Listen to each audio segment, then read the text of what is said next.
დღის განმავლობაში ბავშვთან.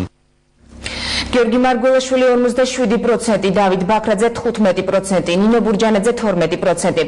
ახალგაზრდა ადვოკატების საპრეზიდენტო კანდიდატებისა და საპრეზიდენტო არჩევნების ნდობის შედეგებს აქვეყნებს. ორგანიზაციის მიერ 6-7 ოქტომბერს თბილისში ჩატარებული სოციალური გამოკითხვის მიხედვით საპრეზიდენტო არჩევნებში მონაწილეობის მიღებას რესპონდენტთა 78% აპირებს. მოსახლეობის 61% კი ეროვნული მნიშვნელობის უმთავრეს საკითხად ტერიტორიულ მთლიანობას ასახელებს. ახალგაზრდა ადვოკატებმა შემთხვევითი შერჩევის პრინციპით დედაქალაქის 6 სხვადასხვა ადგილას ჯამში 1000 მოქალაქე გამოკითხეს.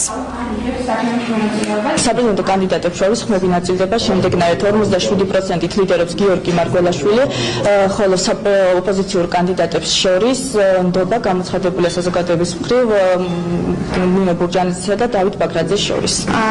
ორგანიზაცია ახალგაზრდა ადვოკატებმა ჩაატარა კვლევა მარტივი შემთხვევითი შერჩევის პრინციპის საფუძველზე, გამოკითხა 1000 მოქალაქე თბილისის სხვადასხვა უბანში, მათი შეფასებები და აზრი სრულად ასახულია კვლევაში.